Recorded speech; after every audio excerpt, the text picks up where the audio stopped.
Chapter 1, Down the Rabbit Hole. Alice was beginning to get very tired of sitting by her sister on the bank and of having nothing to do. Once or twice she had peeped into the book her sister was reading, but it had no pictures or conversations in it. And what is the use of a book, thought Alice, without pictures or conversations? So she was considering in her own mind, as well as she could, for the hot day made her feel very sleepy and stupid, whether the pleasure of making a daisy chain would be worth the trouble of getting up and picking the daisies, when suddenly a white rabbit with pink eyes ran close by her. There was nothing so very remarkable in that, nor did Alice think it so very much out of the way to hear the rabbit say to itself, oh dear, I shall be too late." When she thought it over afterwards, it occurred to her that she ought to have wondered at this, but at the time it all seemed quite natural. But when the rabbit actually took a watch out of its waistcoat pocket and looked at it and then hurried on, Alice started to her feet, for it flashed across her mind that she had never before seen a rabbit with either a waistcoat pocket — a waistcoat is like a vest — or a watch to take out of it, and, burning with curiosity, she ran across the field after it and was just in time to see it pop down a large rabbit hole under the hedge. In another moment down went Alice after it, never once considering how in the world she was to get out again. The rabbit hole went straight down like a tunnel for some way and then dipped suddenly down, so suddenly that Alice had not a moment to think about stopping herself before she found herself falling down what seemed to be a very deep well. Either the well was very deep or she fell very slowly, for she had plenty of time as she went down to look about her and to wonder what was going to happen next. First, she tried to look down and make out what she was coming to, but it was too dark to see anything. Then she looked at the sides of the well and noticed that they were filled with cupboards and bookshelves. Here and there she saw maps and pictures hung upon pegs. She took down a jar from one of the shelves as she passed. It was labeled orange marmalade, but to her great disappointment it was empty. She did not like to drop the jar for fear of killing somebody underneath, so managed to put it into one of the cupboards as she fell past it. Well, thought Alice to herself, after such a fall as this, I shall think nothing of tumbling downstairs. How brave they'll all think me at home. Why, I wouldn't say anything about it, even if I fell off the top of the house, which was very likely true. Down, down, down. Would the fall never come to an end? I wonder how many miles I've fallen by this time, she said aloud. I must be getting somewhere near the center of the earth. Let me see.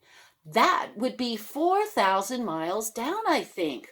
For you see, Alice had learnt several things of this sort in her lessons in the schoolroom, and though this was not a very good opportunity for showing off her knowledge, as there was no one to listen to her, still it was good practice to say it over. Yes, that's about the right distance, but then I wonder what latitude or longitude I've got to.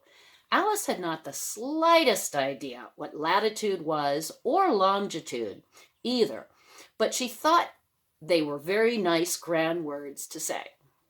Presently she began again. I wonder if I shall fall right through the earth. How funny it'll seem to come out among the people that walk with their heads downwards. The antipathies, I think. She was rather glad there was no one listening this time, as it didn't sound at all like the right word. But I shall have to ask them what the name of the country is. You know, please, ma'am, is this New Zealand or Australia? And she tried to curtsy as she spoke. Fancy curtsying as you're falling through the air. Do you think you could manage it? And what an ignorant little girl she'll think me for asking. No, it'll never do to ask. Perhaps I shall see it written down somewhere. Down, down, down. There was nothing else to do, so Alice soon began talking again. Dinah will miss me very much tonight, I should think. Dinah was the cat. I hope they'll remember her saucer of milk at tea time. Dinah, my dear, I wish you were down here with me. There are no mice in the air, I'm afraid, but you might catch a bat. And that's very like a mouse, you know. But do cats eat bats, I wonder? And here Alice began to get rather sleepy and went on saying to herself in a dreamy sort of way, do cats eat bats? Do cats eat bats? And sometimes do bats eat cats? For you see, as she couldn't answer either question, it didn't matter much which way she put it. She felt that she was dozing off and had just begun to dream that she was walking hand in hand with Dinah and was saying to her very earnestly, now, Dinah, tell me the truth. Did you ever eat a bat? When suddenly, thump, thump, thump, down she came upon a heap of sticks and dry leaves, and the fall was over. Alice was not a bit hurt and jumped up onto her feet in a moment. She looked up, but it was all dark overhead. Before her was another long passage, and the white rabbit was still in sight, hurrying down it.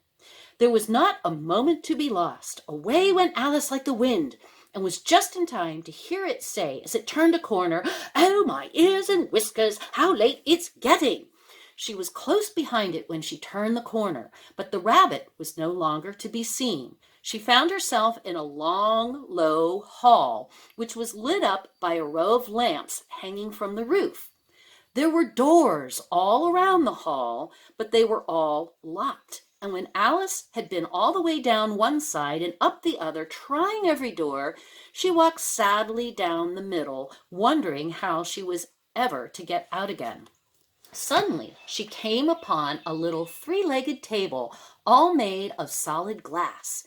There was nothing on it but a tiny golden key, and Alice's first idea was that this might belong to one of the doors of the hall. But alas, either the locks were too large or the key was too small, but at any rate it would not open any of them. However, on the second time around, she came upon a low curtain she had not noticed before, and behind it was a little door about 15 inches high.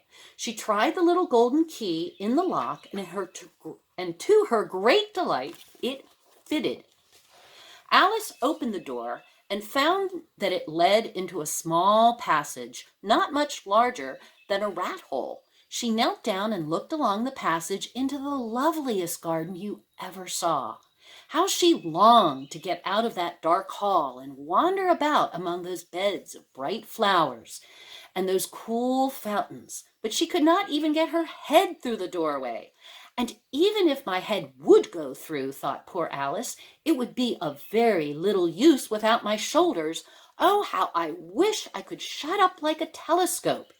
I think I could, if only I knew how to begin. For you see, so many out-of-the-way things had happened lately that Alice had begun to think that very few things, indeed, were really impossible. There seemed to be no use in waiting by the little door, so she went back to the table, half hoping she might find another key on it, or at any rate a book of rules for shutting people up like telescopes. This time she found a little bottle on it, which certainly was not there before, said Alice, and tied around the neck of the bottle was a paper label with the words, "Drink me," beautifully printed on it in large letters. It was all very well to say, "Drink me," but the wise little Alice was not going to do that in a hurry. "No, I'll look first," she said, "and see whether it's marked poison or not." For she had read several nice little stories about children who had got burnt and eaten up by wild beasts and other unpleasant things, all because they would not remember the simple rules their friends had taught them, such as that a red-hot poker will burn you if you hold it too long, and that if you cut your finger very deeply with a knife, it usually bleeds. And she had never forgotten that if you drink much from a bottle marked poison, it is almost certain to disagree with you sooner or later. However, this bottle was not marked poison, so Alice ventured to taste it, and finding it very nice, it had, in fact, a sort of mixed flavor of cherry tart, custard, pineapple, roast turkey, toffee, and hot buttered toast. She very soon finished it off. What a curious feeling, said Alice. I must be shutting up like a telescope. And so it was indeed. She was now only 10 inches high, and her face brightened up at the thought that she was now the right size for going through the little door into that lovely garden. First, however, she waited for a few minutes to see if she was going to shrink any further. She felt a little nervous about this, for it might end, you know, said Alice to herself, in my going out altogether like a candle. I wonder what I should be like then. And she tried to fancy what the flame of a candle looks like after the candle is blown out, for she could not remember ever having seen such a thing. After a while, finding that nothing more had happened, she decided on going into the garden at once. But alas for poor Alice!